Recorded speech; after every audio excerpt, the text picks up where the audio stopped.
For some of you who have not been following this for some time, I have to apologize for speaking out a little forcibly, but you have to understand that I've been at this for a quarter of a century now, and most of the people I started with at the University of Wisconsin are dead or gone, and so I feel very strongly about some of these issues, and I do my best to give you a yogic eye view, but I preserve the right personally to keep the issues significant to me. We have many tasks in this country, and in the next decade, some of the most difficult ones are going to mature. And one of them is to make sure that the United States remains a free land. So these lectures, while they are describing the American portion of the history of Western man, the spiritual history of Western man that we've been working on for the last 5 years here. We began with Homer, and we took the progressive march of Western civilization right up to the 20th century, up to Jung and Wittgenstein. And we saw that the European branch of Western civilization ends with the Second World War. Its own lunge, its own energy, its own echo, kept alive into the 1950s, but for all intents and purposes, the Second World War ended the structure of the European branch of Western civilization. And new transformations have been in progress in our lifetime, and they are huge. And this country is playing the major role in that transformation, not in terms of planning, because the transformation is within, but in terms of conscious energizing. And so tonight we come to a clash of two titans, the two individuals who represented in their time the clear battle lines of civilization. Napoleon and Jefferson are in fact still the catchwords of the two sides of this fight, and a fight it is, but a fight in the sense of a strategic, all-encompassing historical manifestation. So we should make clear at the outset what the two principles are. Napoleon stands for empire. He stands for the kind of man who, in his verve and his intelligence, his manner, his psychology, his tradition, yes, and even his occult powers, stands for empire. Empire with the understanding that it is a machine sociale, a social machine. And the empire that Napoleon brought to fruition had been brewing for a long time in the European mind. It was only through his perseverance and his courage, and Napoleon said these are the two virtues of a soldier. He must have courage and he must have perseverance. That when he crowned himself emperor on the 18th of Brumaire, November 9th, 1799, he initiated the consolidation of a web of intrigue that had elusively escaped being captured by any European individual, even though attempts had been made. And we did a whole lecture series on the 16th and 17th century and saw that the web of intrigue first mooted itself to the Italians, the Italian bankers, then mooted itself to the Spanish, Cortez and the conquistadores, and then mooted itself to the Elizabethans in England, and then finally passed into the realm of philosophical manipulation. And Napoleon was the first European human being to sense empire in exactly the same way that Julius Caesar sensed empire. The web was centered on Paris, and Paris was centered on the web of intrigue that Napoleon set up, and he himself as an individual was positioned at the center. The will of the emperor was the will of the French Empire. It had two polarized aspects that had to be kept constantly in balance and aggressively in the forefront. The first aspect was one of logical structure. The logical structure of administration of this empire was based on empowerment. That authority is passed on, but it is passed on specifically from someone higher up, and you receive specifically that authority given you, and you may pass on only that authority allowed you to pass on. All authority ultimately rests in the hands of the emperor, so that the logical structure has but one resolution for its reason for being, and that is the person and the will of the emperor. And going along with that logical structure of administration is a counterpart, sort of the yin to this yang, and that is to create a scarcity of custom, a scarcity of beliefs that might slow down the administration, slow down or compromise the logical structure. Napoleon inherited a historical situation where the French Revolution had wiped clean the slate of custom. He received a social tabula rasa, a blank tablet, and he took advantage of it. In his exile in St. Helena, writing his memoirs, the emperor called Lafayette naive because he had been in position before him to seize power and had not done it. Napoleon said Lafayette was a simpleton. Here he was, the great general with all the charisma and the popular acclaim, the military know-how, at the right place in history with the right instrument to seize power, and he had refused to do it. To Napoleon, this was stupid. And Lafayette became for him the symbol of the man who will not seize the time. But we will see that Lafayette had been trained well in the Jeffersonian tradition. And whereas Napoleon led to empire, Jefferson led to the republic. Just as Napoleon manifested the idea of empire, Jefferson manifested the idea of republic. And there are two elements in that which are balanced. One of them related to the second point in the French question in Napoleon's empire, and that is the question of custom and belief. But for Jefferson, instead of there being no custom, no belief, there were new customs. Again and again in his letters we find Jefferson saying there is something new under the sun.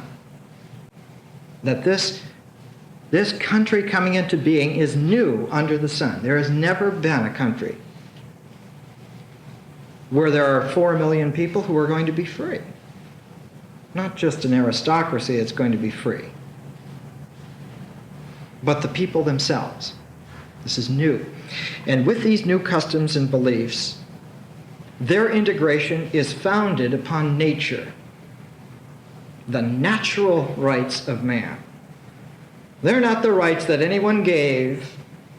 They're not the rights of custom or history. They are the rights of the natural structure of reality, which belong to human beings because they exist in an integrated natural way. And going with that was a natural structure of the political expression, that a republic was a natural organism, and that what it expressed, the way in which it expressed the structure of natural relation was through representation leading towards unity. So a republic was an organic, living entity.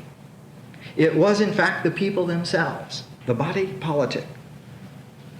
Whereas for Napoleon, the empire was a social machine that must work precisely and properly. For Napoleon, for his idea of empire, the great Code Civil, the Code Napoleon, was the integrating central programming pattern. The Code Napoleon reduced all law to 2,281 articles in one big thick volume, and that was it. All law is codified and centralized, and so the system of empire is run on this logical structure of administration, and the impulse of decision-making is a legal understanding of the machine necessity of the working of the parts. And if someone gets in the way, they have to be taken out. Napoleon, in fact, completed in himself the betrayal of the democratic principles of the French Revolution. We haven't had time to go into it in detail, but the French Revolution was intimately tied up to the American Revolution.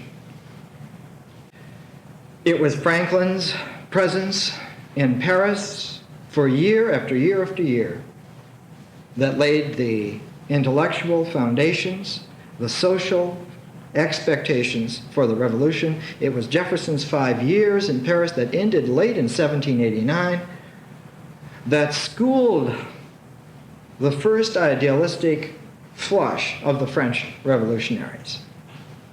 It was the lack of a population who could understand the personal meaning of freedom that soured the French Revolution and led to the downfall of the Girondin party, the inculcation of the Jacobins, and their abject failure at the most basic decencies of humanity that led to the counter-revolutionary Napoleon coming in and taking control.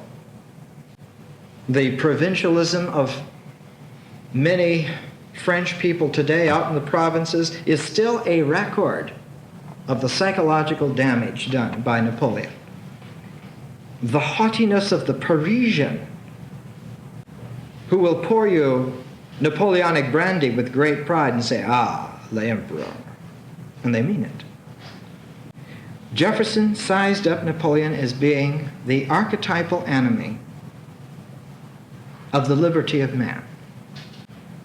But instead of fighting him as a military general would fight him on a field of battle, Jefferson chose the wide open scope of history and nature combined together as the arena of human endeavor. And through a period of several years, brought Napoleon to his first major defeat strategically at a time when Napoleon was just beginning to be invincible in terms of military strategy. The Code Napoleon is the focus for a moment to understand Napoleon.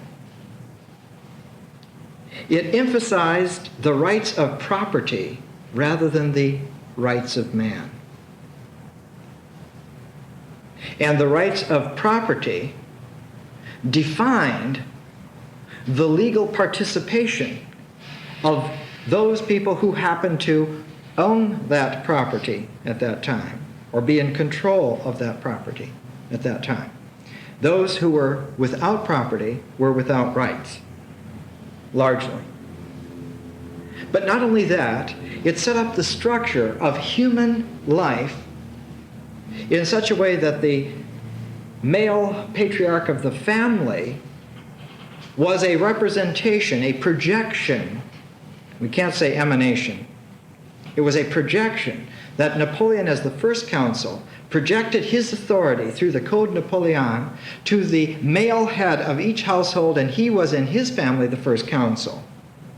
Everyone had to obey Papa, father, husband. Women had no rights.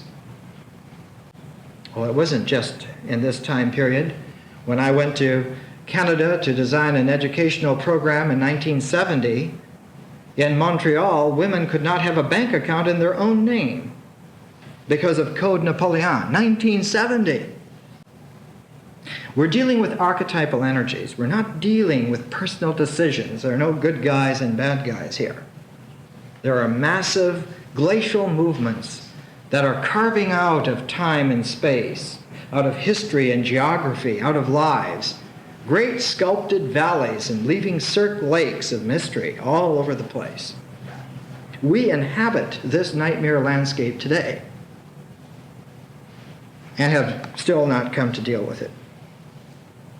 The woman had no rights because of no rights of property. The phrase equality before the law was a legalism.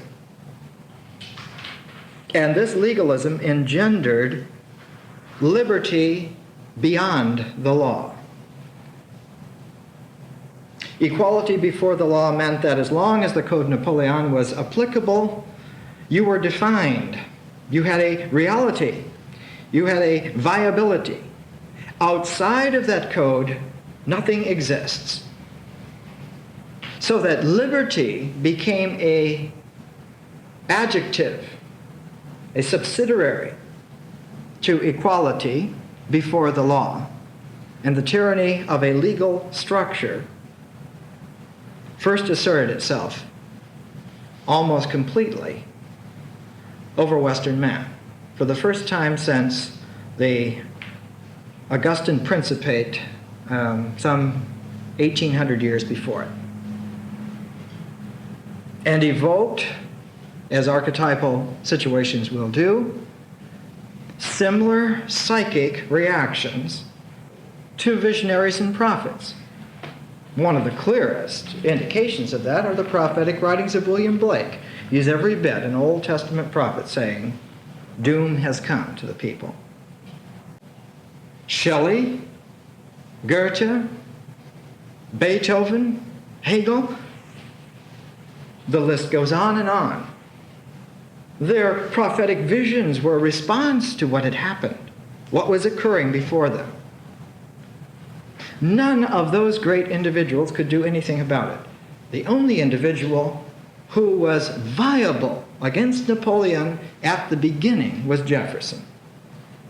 He is the only figure in the world who was not only mobile against this spread of the idea of empire as a machine sociale, but he was the valiant warrior who won the battle that had to be won. But he had an even more difficult problem before him. Not enough to face the greatest military general in history. Just at the beginning of his career. We have to understand something here about Napoleon. The best indication, I think, is the Battle of Marengo, June of 1800. Marengo is in northern Italy. It's a plain, one of the few large plains in northern Italy where cavalry can be deployed. The French and the Austrians. The Austrians had, through superiority of cavalry and guns and men and position, had finally strung out the French lines into one long line of about 20,000 men, and were just step by step pushing them into oblivion. Napoleon had sent off so many raiding parties right and left to try to discover where the army was, that the French forces were weakened, and it seemed that the battle was over, that it was a massive victory for the Austrians. The commander, Melias, even went back to his camp to have a smoke and a brandy. And over the hills came Napoleon and his great military companion, Desai, who died in that Battle of Marengo.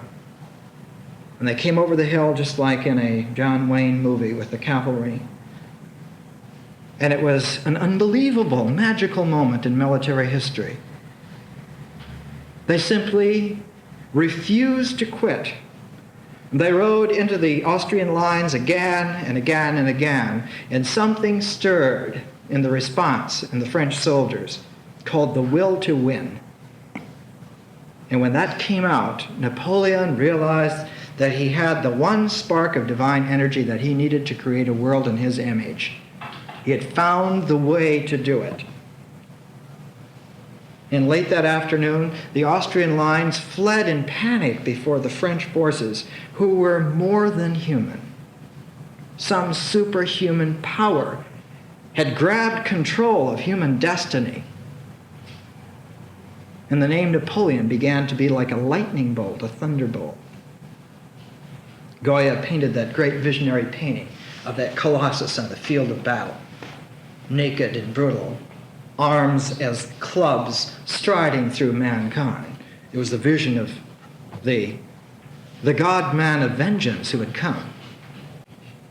It was like a sacred, lethal cobra of hidden history that had hypnotized all of Europe and just began striking right and left. And from then on, for a decade, Napoleon was unbeatable. He was militarily one of the greatest strategic thinkers since Hannibal. But right at that moment where he was rising to power, Jefferson beat him, and beat him in a strategic way. And the complication for Jefferson was not just this incredible, scintillating image of Napoleon, but the problem with the United States, because the United States was not yet formed. It was like some young 12-year-old adolescent of great promise who wasn't yet a man, wasn't yet able to really carry its load. And he knew that if he fought in a traditional way, that it would change the mix. There was an alchemical mix that was going on in the hopes and aspirations, the psyches and the minds of the American population. And Jefferson was trying to nurture it and keep it alive, not to drain its energy in a war. He had to beat Napoleon without going to war. He had to beat Napoleon on paper in a strategical way. He had to present the case in such an overwhelming way that the battle would never materially happen. And this was a problem. But that other part, how to do it without ruining the nascent American mind, that was what bothered Jefferson. All these titanic energies, and he well knew what they could do. They'd almost come back again like a haunting ghost in the 1790s. The Federalist Party had again and again, almost on the verge of addressing Washington as king, almost had brought this whole structure back. And with the Jay Treaty, 1795 with England, it looked like the United States and England were going to all slide back together. Well, Jefferson was in the driver's seat, behind the scenes. Remember, he was Washington's Secretary of State. He was Adams' vice president. He was there. He had been there since the Declaration of Independence, almost a quarter of a century before, conscious about the whole situation. Jefferson's response, very much schooled on Franklin's early indications. One thing the American people have got to keep doing is thinking west, thinking westward. They've got to be trans-Appalachian in their consciousness. To the French mind, Talleyrand used to love to grill Livingston, Jefferson's French counsel, with the specter that, once enough Americans get on the other side of the Appalachians, there'll be a totally different country, and they'll fight you. There'll be a civil war. Why do you want to go there anyway? This was the empire mind speaking. Anytime there was a possibility of a faction large enough to really count, it eventually would mature and would come into conflict. Yes, the French predicted the Civil War, but they predicted an East-West Civil War. But in the 1790s, in 1792, Kentucky was admitted to the Union. It was the first state outside the original 13 colonies, and it pushed a finger of the United States to the Mississippi River. Do you recall that in the Revolutionary War that it was through the liaison with Jefferson that George Rogers Clark went to that very region, to the confluence of the Ohio and the Mississippi rivers, Kaskaskia, and those settlements, Vincennes, and had taken them away from the French. And just less than a generation later, the United States as an entity was already inhabiting those regions. And a few years later, Tennessee came into the Union, broadening this base.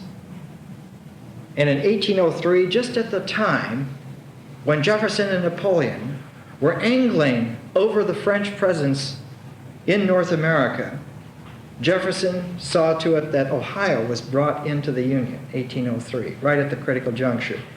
It was a reminder in large that the United States will stretch westward.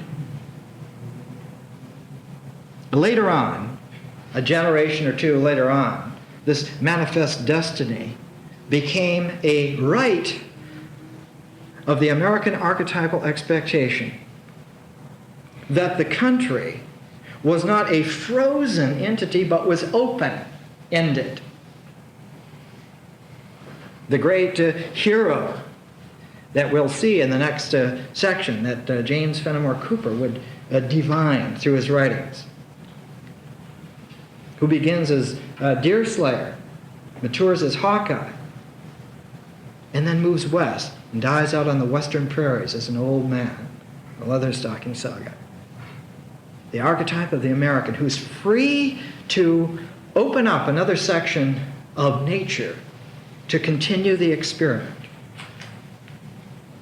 And it will be this drive, this energy, this visionary capacity that Jefferson will strive to preserve in its nascent childhood for the American people. It was his notion that we have to beat the idea of empire not just by opposing it and being a reaction to it, which would only magnetize ourselves and produce an empire reactiveness in ourselves, but to oppose it by a different vision which by the veracity of its own vitality provides the victory. And it was this that he attended to. So that we come to a quotation of Napoleon. This is what he thought about government. He said, there must not be any opposition. What is government? Nothing if it does not have public opinion on its side. How can it hope to counterbalance the influence of a tribune if it is always under attack? Therefore, public opinion must be handled. And in days before there was media exploitation and all of those psychological, sociological profile techniques, there was the charismatic leader with all the entrapments of empowerment. The crowns, the scepters, the kind of convoluted regality. Citizen Bonaparte was not a king, but he was an emperor, but he was the people's emperor. And so we get the first of the double talk, the first of the Orwellian newspeak. The language of the French Revolution is telescoped and put into an old familiar pattern. But the throne was to be in the saddle of conquest. It was only then that the dynamic could be continued. Jefferson realized the situation quite clearly and in a letter to Livingston, had this to say about the nature of the situation. The cessation of Louisiana and the Floridas by Spain to France works most sorely on the United States. There is on the globe one spot, the possessor of which is our natural and habitual enemy. It is New Orleans, through which the produce of 3/8 of our territory must pass to market. And of course, that's going to grow. That's the growing end of the 3/8. And from its fertility, it will ere long yield more than half our whole produce and contain more than half our inhabitants. The American population of the Trans-Appalachian regions in 1802 was 900,000 people. The population in the Revolutionary War of the whole 13 colonies was 4 million. So you begin to see that in just one generation, there was perceptible already this massive shift. You know, Jefferson didn't get many votes north of Delaware. The old New Englanders suspected him. But he drew better than 95% of the votes of the new men. He said in his correspondence, he said, I feel a very curious relationship to these pioneers, to these mountain people, these wilderness people. They're my people, and there's some bond between us. And of course, the large manifestation of that bond would be when Andrew Jackson, born in a log cabin, would come into the White House and in a way produce the coda to the whole Jeffersonian notion that every man given a chance could run this show. That's the kind of country we have to have. Because then we'll be safe from the empire builders. If you have 100 men, they can kill 60 and you still have 40 that could run it. What are you going to do with a people like that? You can't conquer them. There's no sense in even trying. So he's writing here to Livingston. He's saying, New Orleans is the center. It's the key. It's the place where all the marketing comes together. In 1790, I think there were a dozen riverboats that went down the Mississippi to New Orleans. In 1800, there were 500. The genius of man turned free. Let's find a new way to do it, and let's make some money. Let's open up some land. Was producing a revolution, an economic revolution. And by that kind of a rate, one could see that in another 10 years, there might be 5,000. So he's saying France, placing herself in that door, assumes to us the attitude of defiance. Spain might have retained it quietly for years. Her pacific disposition, her feeble state, would induce her to increase our facilities there so that her possession of the place would be hardly felt by us. Jefferson was a great believer that the natural course of man is going to open towards liberty. That they were the harbingers, they were the forerunners of a natural occurrence. That the rational understanding of the full significance and meaning of human liberty was an inevitable heritage that would belong to all men in the future. It would be a matter of course. No one would have to argue about it. It would just be assumed.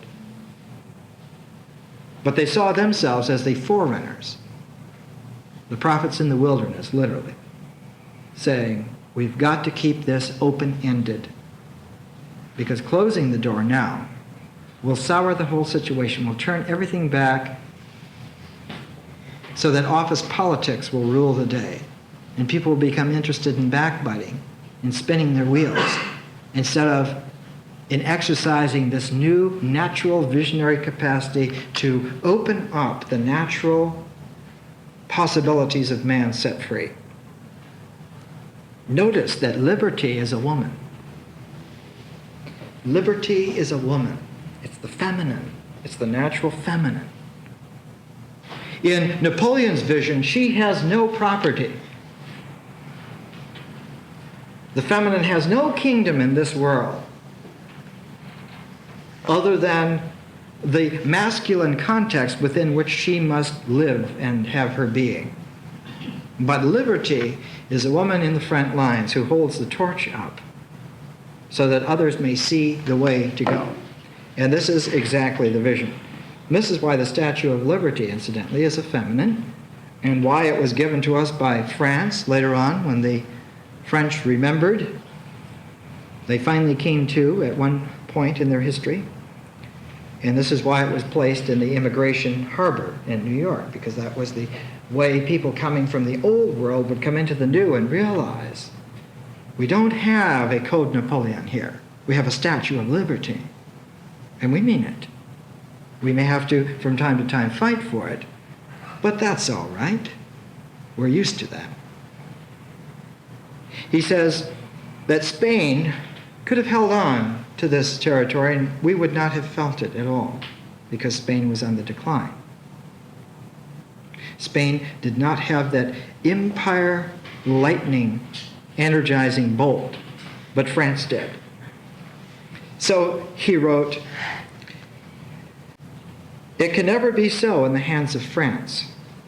The impetuosity of her temper, the energy and restlessness of her character, placed in a point of eternal friction with us." Notice the choice of words, eternal friction. He saw it very clearly.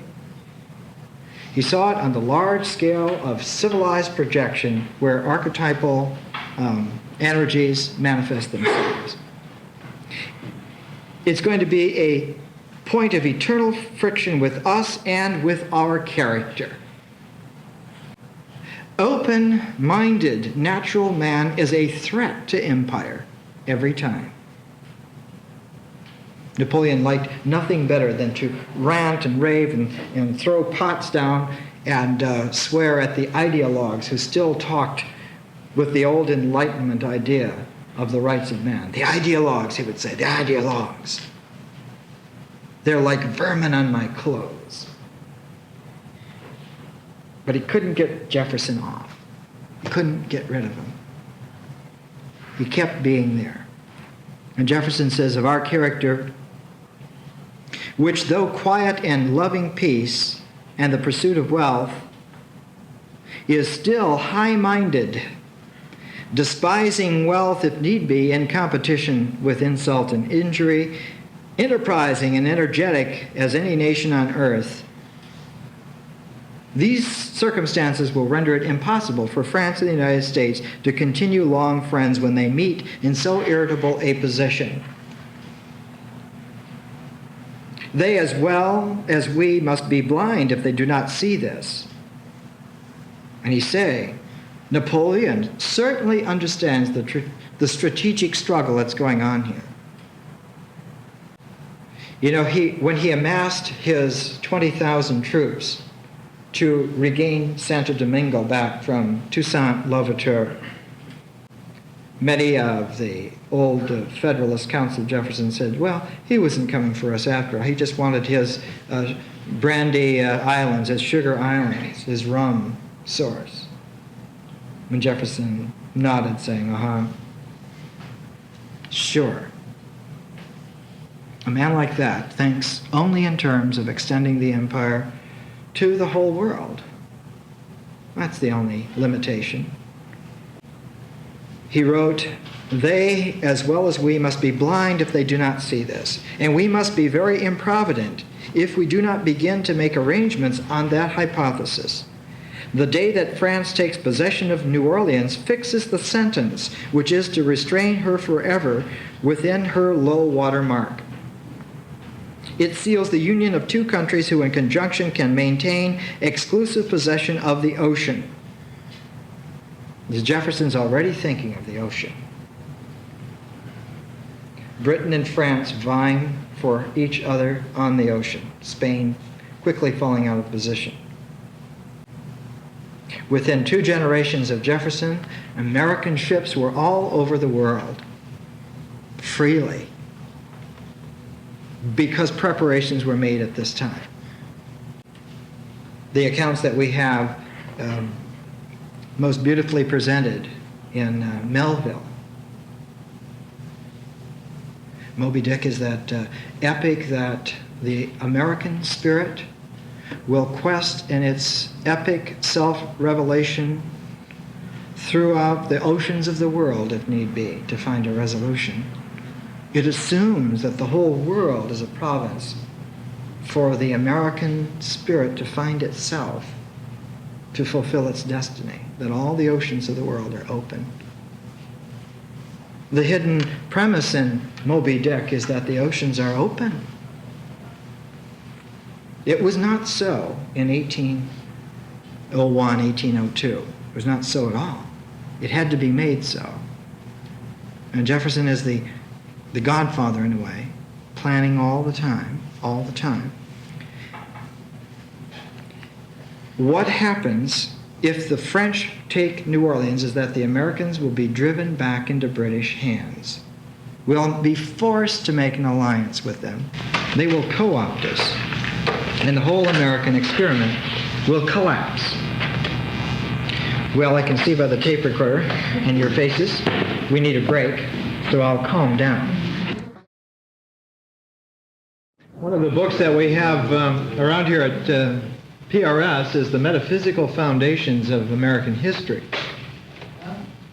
published in Holland, so it's not generally available, and you might like to inspect it around here sometime. Now, the preface has an interesting quotation from Alfred North Whitehead. 3 lines. A civilization which cannot burst through its current abstractions is doomed to sterility after a very limited period of progress. A civilization which cannot burst through its abstractions, current abstractions, is doomed to sterility after a very limited period of progress. As Toynbee put it succinctly in his formula, that we are always given a challenge, and we must make a response to that challenge. And that what kills us is the failure of nerve so that we do not make a response. This is death. This is the thing to watch out for.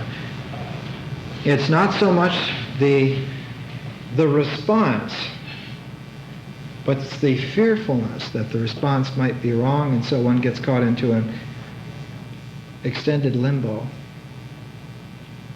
And this comes from not living life, but from being overly cautious that one should do it right according to the interpretive hermeneutical capacities of one's projected intelligence.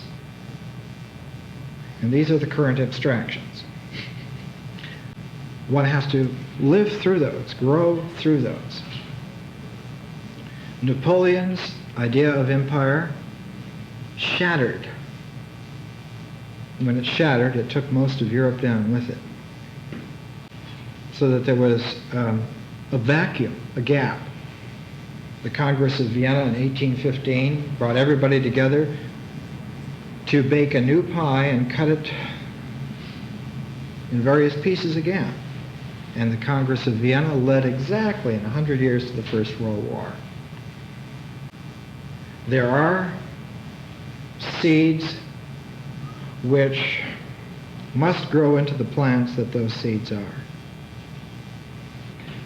When Jefferson first took office, he said to a Frenchman, a friend of his, Dupont de Nemours, "The speck that I saw on the horizon when I was Secretary of State is becoming a tornado."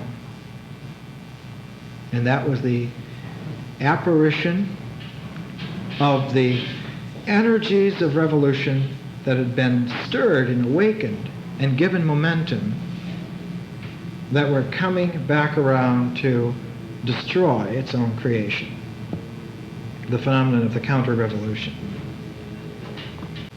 And he recognized in Napoleon that the quality, the charismatic quality of the man was the psychological key to that empire, to that structure. It was the pride of Napoleon. More than the will, it is the pride. That's the kicker in the works. Napoleon's art of war was his ability to project his pride onto his general staff. They rode beautiful horses with red Roman capes and helmets with the clipped headdress. They looked like Romans again. They looked like pictures out of history. And when they were on the field at Austerlitz, it seemed just like old times again. Who are we going to kill this time? It was this projection of pride that Jefferson wanted to draw the venom from in the New World. He knew, because he had been in Paris, he knew many people there. He knew the French language well. You know, Livingston, our envoy, Jefferson's envoy at that time, was deaf. He couldn't hear. And he could not speak French. He could read it. And so he had limited capacity. But Jefferson trusted him. He was an honest man, and what he had to have was an honest man to be there. He was also naive. He needed someone naively, naturally open and honest so that he could tell by Livingston's responses what was happening. And when it got to a very difficult juncture, when it got to the part in the battle where you have to commit your cavalry, Jefferson superseded Livingston with two other individuals. One, a Frenchman, an old man, Dupont de Nemours, who was a friend of Benjamin Franklin's. And when de Nemours went to Paris and stirred around ex officio in the French society, you know, Josephine was trying to bring all the old aristocratic, powerful people back in and turn them into Bonapartists, so they would have all these soirees. Even Lafayette was going to these soirees to try and feel the air. Napoleon, very, very uncomfortable about Lafayette. Very uncomfortable. When he was on the outskirts of Vienna in 1797, one of the first things that was given to him, almost by a mandate by the French people, freed Lafayette. He'd been in prison for 5 years. Napoleon sent the message to the Austrian king, free Lafayette, but do not let him return to France. He sent Lafayette and his wife, who was ill, and his 2 daughters north to Hamburg. And Napoleon was still uncomfortable. He's still too close. Send him to Denmark. Get him away. And as soon as Napoleon crowned himself emperor, the next week Lafayette showed up in person in Paris. And Napoleon was full of panic. He wouldn't see him.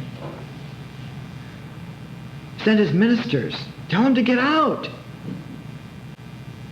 And Lafayette, with courtesy, said, I am just going to bring my family, and we're going to retire to my estate at La Grange.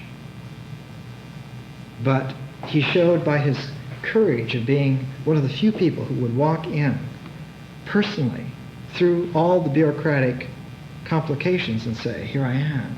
Here I am. I have no fearfulness. The simpleton was courageous, and Napoleon couldn't stand this because it was an affront to his pride, because pride is based on insularity. It cannot relate. Pride dissolves in relationality. It dissolves. Lafayette went to all the soirees. He kept turning Napoleon down. Napoleon wanted to make him his minister to America. You can talk to the man, you know the man. Lafayette said, I have nothing to do with this man. I'll come to his wife's parties, but I'm not going to have anything to do with them. Lafayette and Dupont de Nemours agreed that eventually the French would sell not only New Orleans, but the whole Louisiana empire. And they sent this terse message to Jefferson, that after all the complications, he will sell. And Jefferson took that and held that up as a guiding star, because he's dealing with all kinds of complications. He didn't work from plans. He worked like a Shaolin long fist kung fu fighter works. Whatever energy they throw at you, that's what you work with. Whatever it is. No plan. And this is what exactly panicked Napoleon, because that was his technique, was to go into battle with a whole matrix of possibilities of move, and whatever the opposing generals would do, he would use that as his basic plan. That's how he beat the Austrians at Marengo. They rode in with the cavalry with absolutely no plan, with Napoleon and Desai at the head, and they just reacted and responded to the battle at the moment. And the Austrians, trying to second guess them, the commanders were going crazy because the patterns were erratic. And by the time they figured out that there was no pattern, they were done. But Jefferson was quite an adversary because he had no discernible plan. Napoleon could not find out, what is the man after? He must also be a simpleton. Began that European myth that Americans have no philosophy. They don't have any kind of political savvy at all. Look at them. They're all the time just enjoying life. What's wrong with them? They're just living. They must be crazy. They don't consult the systems before they go and act. They just go and act. They must be simple. It's the Jeffersonian open-mindedness, and Napoleon was panicked by it. He couldn't stand that. So Jefferson, realizing, not through Livingston, but from his old Franklin French buddy, Nemours, that the situation was just about right, Jefferson reached back and found somebody that would really cause consternation for Napoleon. He found James Monroe, who was about as plain as you can get. And he sent Monroe to go and buy the whole Louisiana territory. It was a strategic coup. Because Monroe was not the sort of individual that you would invite to a soiree. He was boring. He was sort of single-minded.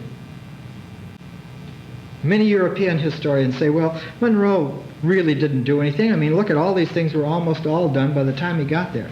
They don't understand Jefferson's mind. They don't understand the alchemist who dissolves everything and then introduces something to precipitate a new form out of it. And Monroe was the esoteric precipitate added to the solution. Jefferson had naturally drawn everything into a soluble state. Napoleon didn't know what was going on. And Jefferson would leak out certain information from time to time. He leaked out the Ross Amendments, which authorized him to equip and arm 80,000 armed Americans in case of trouble along the Gulf. The whole population, the whole French population of North America, men, women, and children, was 42,000 people. These are one of the little facts that Jefferson leaked out. But when he sent Monroe, Monroe was not a negotiator. He was not there to negotiate with Napoleon. He was there as an image of the plain, frank American man ready to do business. Are you going to sell or you're not going to sell? Remember now, Monroe, when he matured, is the one who devised the Monroe Doctrine. This is ours, and that's yours. We're not going to bother you, and you're not going to bother us. That was the Monroe Doctrine, essentially. He was that kind of an individual. His house, Oak Hill, was a couple miles away from Monticello. We could signal each other with the pinafore flags. No rain today? Nope, no rain today. So the way honest men talk to each other. There's no complication. And so Jefferson sending Monroe at a strategic time, his timing was masterful. Napoleon was skittish about everything. For one thing, he was very superstitious. Empire builders are always superstitious. He was trying to amass ships and men for an invasion of North America, let's put it that way, because that's what he was thinking of, in Holland. And they had the worst winter in over a century. And the ice was freezing along the Dutch coast. For 2 months they couldn't get ships out. Napoleon is very skittish. What is happening? Nature herself is cooperating. What does it mean? What does it mean? The man is a simpleton. But he's very dangerous. Napoleon's art of war, his strategic concepts, were all based on a collection of principles and ingredients that could be applied. They were like the various ways in which a saber can be used, and Jefferson wouldn't play. He wasn't the target that he should have been. He didn't respond. And when the structure was finally set into motion and Monroe appeared on the scene, Jefferson realized that the time had come for the United States to be opened up completely, and the Louisiana Purchase in 1803 more than doubled the size of the country. It was finally settled upon the price that Monroe said that he would pay, $15 million, about 80 million francs. But those funds were not to be paid until 1819. One-third in 1819, one-third in 1820, one-third in 1821.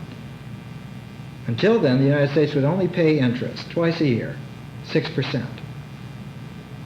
They paid about $500,000 every 6 months as interest. The U.S. gross national product at that time was about $10 million, so about 1/20 of the gross national product, about 5%. And Jefferson figured that the growth of this country, with this kind of population, the way they're going, that by 1820 they're going to well able to afford the payments of the principal. And he was right. If you look at the United States in 1799, before Jefferson got in, and you look at the United States after his 6th presidency, Madison and Monroe were sort of Jeffersonian, I guess you know that.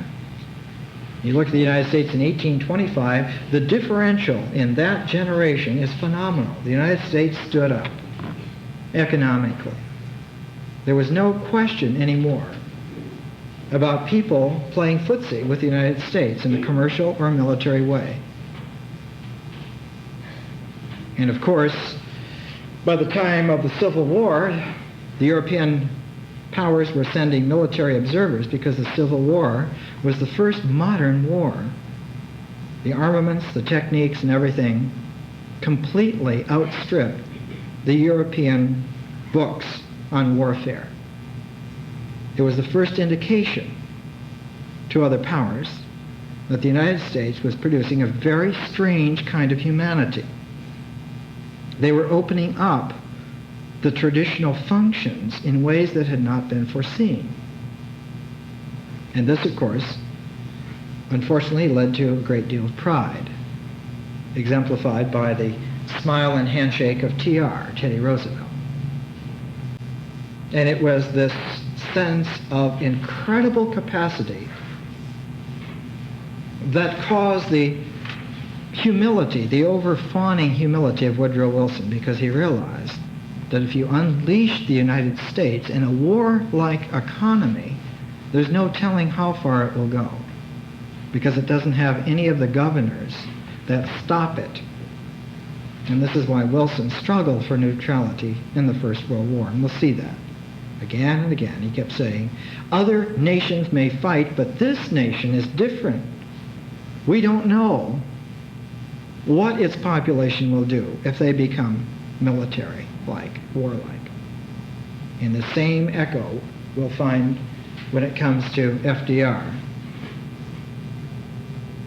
This reluctance to turn the American energies and vision and power into a military direction because it does not have the limitations of European empire builders and nationalities. We in our own time are seeing, in 1985, the first beginnings of the end of the Cold War. Because through sheer technological excellence over such a wide range, the United States is beginning to pull out ahead of the Soviet Union. And by 1992, the United States will simply outdistance the Soviets as if they were just a second-rate power. And this is a problem. It's a problem in pride. Because after such a prolonged struggle, what kind of hubris will come from that triumph? Jefferson was the first to realize that this is a real problem with the American character. That you have to watch yourself because you might really not only hurt the other fellow, but yourself in sociological ways, in indelible ways. And he saw the responsibility for creating a free people, an open-minded people, for whom military thought and strategy was of a secondary nature, that it was not the primary response. And so, in coming into possession of the Louisiana Territory, which incidentally was illegal, the president was not empowered to do this. There was no machinery for this. There was no political machinery for this. Jefferson just did it in American style and said, well, we've got to figure out some way to work this in. We have it. We have 1 million square miles. We have something as large as all of Europe. It's been depopulated by 200 years of warfare. And we saw that the British from the 1660s had provided guns to the Iroquois, and the Iroquois League had decimated the Indian tribes so that by the time of the Louisiana Purchase, there were just a few tribes left. It was almost barren, open land. And Jefferson, as he had done a generation before with George Rogers Clark, picked a few individuals to send them to probe. And he picked George Rogers Clark's younger brother to go with Meriwether Lewis, and Lewis and Clark went all the way to explore the Louisiana Territory. And notice that they went all the way to the Pacific Ocean, because that's what Jefferson said. On the map it says we go as far as the sources of the Missouri River. But in here where I'm looking, we're going to go to the Pacific, so that's where you go, all the way. And that was 1803, and he was already thinking that way. This is somebody who was born at a time when the Appalachians were a long way from the Atlantic Ocean. Well, next week we'll see a little bit more of Jefferson, and don't worry about not covering everything. Next year we'll take a good long look on the Tuesday night series, and we'll just look at Franklin and Jefferson real close. Right now all we can do is highlight some of the developments, some of the nexes of intuition that manifested. And what we're looking towards now, more and more, is the way in which the Jeffersonian man was being formed. And of course the Jeffersonian man would not be primarily political. He would be primarily natural. And we'll see that Henry David Thoreau is the perfect Jeffersonian natural man, whose first instincts are not to fight with his fellow man for hegemony, but to stand in a snowstorm and be a part of it because no one had done that before. Well, they had done it maybe in the Tang Dynasty in China with the old Taoist poets like Li Po, but nobody in Europe had ever done that. And that was a giant step from the moment that Rousseau had in his rowboat outside of Geneva, out on the lake. That little brief mystical flash of unity with nature. That was just a nanosecond of an intuition.